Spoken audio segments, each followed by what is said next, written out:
Buenos días, Miguel Ángel. Saludos a todos los que escuchas. Hoy quiero compartirles este libro para finalizar casi el año, Miguel. Se llama 365 días para ser más cultos.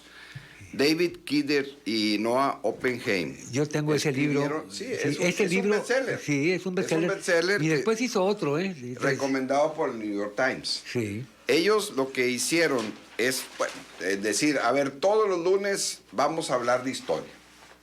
Y los martes vamos a hablar de literatura, los miércoles de artes plásticas, los jueves de ciencia, los viernes de música, los sábados de filosofía y los domingos de religión. Entonces, estos 7 grandes temas los hacen en 365 días y seleccionaron, pues cada día de las 52 semanas que tiene el año, un tema por semana, pero seleccionado para qué era más relevante en el tema de la música, de la ciencia, de la filosofía, de la religión, de las artes plásticas, de la literatura y de la historia. Y la verdad que es un buen libro, porque es como si uno se pusiera a todos los días a hablar de un tema con alguien, y en 365 días pues has abarcado 365 tópicos, es decir, que lógicamente pues tendrás más acervo cultural, más léxico. ¿Qué es el hecho de ser culto?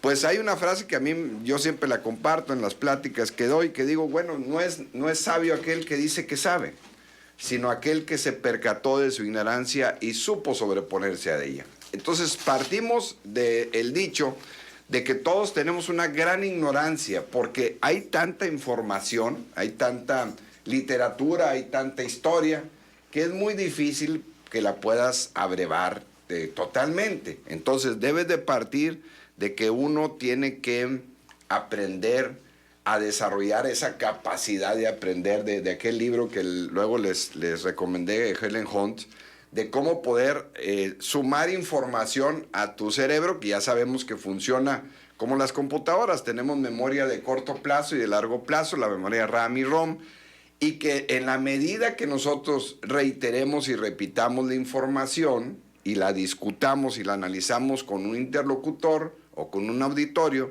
pues lógicamente se pasa la memoria de largo plazo y entonces logra ser más culto. Y en este libro, pues habla del alfabeto, por ejemplo, o sea, un instrumento para tener comunicación que utilizamos y que nos narra cómo alrededor del año 2000 antes de Cristo, o sea, estamos hablando hace más de 4000 años, los faraones egipcios se dieron cuenta que tenían un gran problema, porque cada victoria militar que tenían sobre sus vecinos, pues les permitía capturar y esclavizar más prisioneros, pero los egipcios pues eran incapaces de trasladarle órdenes por escrito porque estos esclavos no entendían la estructura jeroglífica, que era muy complicada, porque los primeros jeroglíficos pues eran muy engorrosos, complicados de entender y tenían miles de caracteres como otros alfabetos, y aprendérselos todos de memoria pues les llevaba años. Entonces los lingüistas pues empezaron a ver, a analizar que los alfabetos modernos pues tenían que hacer una versión simplificada de los jeroglíficos, y se desarrolló por los egipcios esto hace más de 4000 años, y de esto, bueno, pues lo podemos ver en la famosa piedra Rosetta de 1799, Miguel Ángel, que fue la que trajo a referencia este avance de los alfabetos, y por eso, bueno, pues la escritura ahora es como la tenemos, y ahora los alfabetos griegos y romanos, pues se basan en la antigua escritura fenicia, y esos alfabetos griego y romano, pues son los que tenemos ahora. Por ejemplo, las letras del español moderno provienen directamente de los caracteres egipcios. Por ejemplo, la B deriva de la palabra egipcia casa. Y pues la edición reciente del diccionario de inglés Oxford pues contiene 171.476 palabras que se usan, y es una de las cifras más altas de todos los idiomas. Entonces, eso nada más para aprender en esta parte lo que es alfabeto. Y luego, en la literatura, Miguel, un libro que hace mucho tiempo comentamos aquí, que es la joya de la literatura inglesa, de El Ulises, de la obra escrita por James Joyce en 1922, pues es considerada la mejor novela inglesa del siglo XX. ofrece este relato corto de lo que fue la Odisea de Homero y la comprime solamente en un día, el 16 de junio de 1904, y en un solo lugar, en Dublín, Irlanda, y es una historia del papel del gran héroe Odiseo, y lo ocupa un tipo sorprendente, Leopoldo Bloom. Ese es el principal protagonista de este libro Ulises, de James Joyce.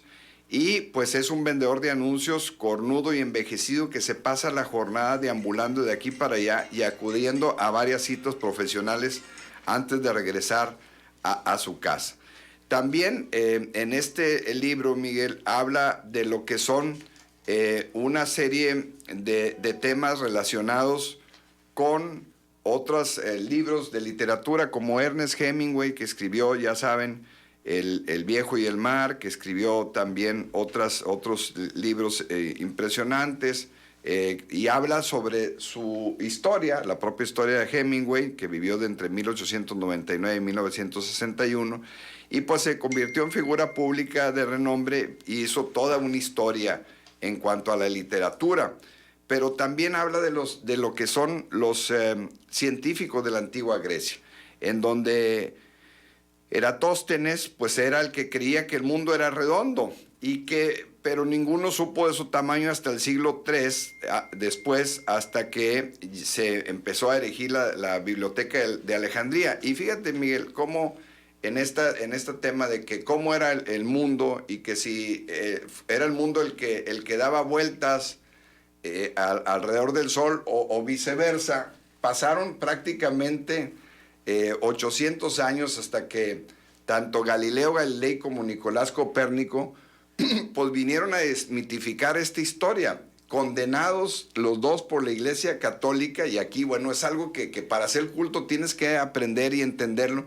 Y cómo el Papa Juan Pablo II, en 1992, pues tuvo que escribir y pedirles una disculpa después de tantos años de que fueron condenados por la Iglesia, por herejes, por decir que la Tierra pues no era el centro del universo, sino que nosotros gravitábamos alrededor del Sol como los demás planetas. Entonces, es una información que tienes que saber para tener esto que busca este libro, que es tener cultura.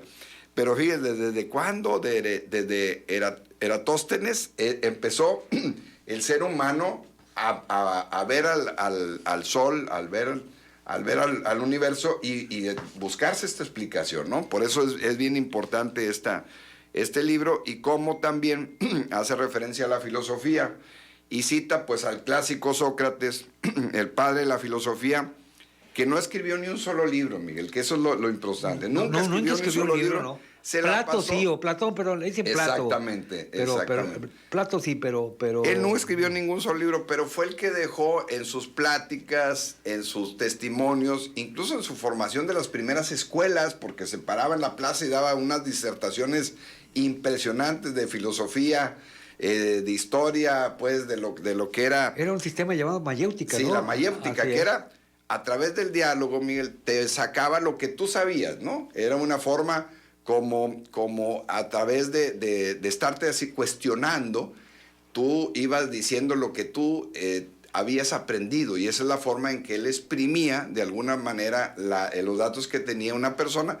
Y por eso la frase de él, que es muy parecida a la que acabo de decir hace rato, de yo solo sé que no sé nada, él la aseguraba como la otra frase de que nadie sabe, no es sabio aquel que dice que sabe, sino aquel que se percató de su ignorancia y supo sobreponerse a ella. Entonces, el método de Sócrates de la mayéutica era precisamente ese cuestionamiento, para que la gente aprendiera a desarrollar su capacidad de aprender y se diera cuenta pues lo limitada de la información que se tiene, que ese es el objetivo de este libro, ¿no? Habla del sistema solar, Miguel, que tú lo conoces muy bien, en donde pues todos los astrónomos coinciden en que hay cuatro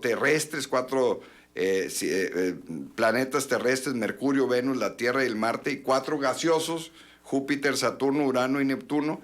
y la gran disputa de Plutón, Miguel, que en 2006 los astrónomos reclasificaron como el planeta enano, un planeta que aquí lo dice en el libro, pues tarda 248 años en dar vuelta alrededor del Sol, ¿no? Nosotros le damos en 365. 365, digo, para que nuestro auditorio ubique y vea la diferencia, que de esto sabe mucho Roberto Aparicio, pero bueno, para que vean la importancia de que la cultura pues pasa no solamente por el conocimiento terrestre o terráqueo, sino que hay que voltear al cielo, al universo, para buscar esto que es importante de conocer. Y luego una palabra, Miguel, que tú también conoces muy bien, la armonía. ¿Qué es la armonía? Dice, puede que el origen de la música sea la melodía, pero es la armonía la que le da color.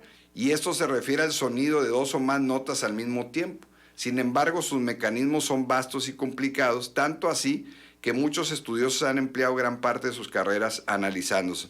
Y aquí habla de muchos de Beethoven, de todos los grandes compositores de la música clásica. Y fíjate, tú lo sabes que en la música es tan importante las notas como el silencio para dar esto que se llama armonía. Si no hay manera, música, ¿no? Exactamente. Una conjunción de ruidos, sonidos y silencios. Y silencios, exactamente. Y por eso, pues aquí lo trae a colación este libro como una forma de aprender básicamente lo que es la melodía, la música, ¿no? Habla también de aquel guerrero que está como perdido en la historia, Miguel, Gengis Khan. Él fue un guerrero mongol que en el transcurso de 2 décadas dirigió un despiadado ejército de tribus nómadas y que conquistó grandes extensiones de Asia. Bueno, a él le debemos la muralla china, porque los chinos que los invadió este guerrero mongol entre 1162 y 1227, pues atosigaba pues a toda esta parte de este continente, toda Europa y Asia. Fue el gran rey merecedor de una reputación de brutalidad, y que durante muchos años él fue el primer expansionista pues de la historia del mundo, y a él, pues gracias a él le debemos que los chinos se pusieron a hacer por más de 800 años la muralla, y a veces este hombre no lo traemos en la mente, se nos escapa y sabemos poco de los mongoles, del rey mongólico, ¿no? Entonces ese es otro de los temas que aquí nos recomiendan para hacer más culto, ¿no? Y obviamente, y no hay manera que no hable de Leonardo da Vinci, un libro que tienes que obligadamente saber sobre el tema de la cultura. Este maestro, este genio, pues es difícil, Miguel, ser pintor, escultor, arquitecto, músico, ingeniero y científico. O sea, como Leonardo da Vinci, pocos. También habla del tema de los terremotos. Curiosamente, ayer anunciaron que tembló un temblor en Ciudad Victoria, que sí, también es una situación muy extraña. Lo dieron las noticias ayer. Sí, porque no está cerca de ninguna falla, ¿no? Uh-huh. Y ahí, pues, en este libro nos explican algo que sabemos, pero que es importante recordar. Cuando dos placas se separan, chocan o se rozan, entre sí se produce un terremoto. Y los terremotos, lamentablemente, provocan al año alrededor de 10,000 muertos. Durante toda la historia de la humanidad, esto ha sido un gran desafío, pues, para todos los lugares en donde se presentan este tipo de situaciones. Y bueno, Miguel, pues tú sabes mucho de Johann Sebastian Bach, el compositor más importante del barroco, su música religiosa, en fin, sus conciertos. Habla mucho también de la importancia de hacer culto para poder saber de los grandes, de Beethoven. Miguel, Beethoven realmente vivió pocos años. Murió a los 54, a los 54 años. Y también, se pronuncia Beethoven. Beethoven, exactamente. Y aquí Von también hace toda la historia de sus aportaciones musicales. En fin, Miguel, es un gran libro, la verdad yo lo recomiendo, en cuestión de buscar tener mayor bagaje cultural, mayor información de estos temas que son de literatura, de historia, de filosofía, de arte, de música, en fin, de religión. Habla de todas las distintas religiones, habla de los filósofos, y bueno, pues te da un panorama de más de 2,000 años. No tiene usted una idea de lo que puede aprender con este libro solamente leyendo Sí, un solo tópico por día. Por día, exactamente. Entonces, tenerlo y todos los días lees, lo platicas con alguien, lo escribes, en fin, y te va al final de año, y por eso lo traje a colación ahora que ya estamos finalizando el año, pues para que seamos un poquito más cultos todos. Un día a la Esa vez. es la idea, Bien, exactamente. muchas gracias, Ramiro, por tu Al comentario.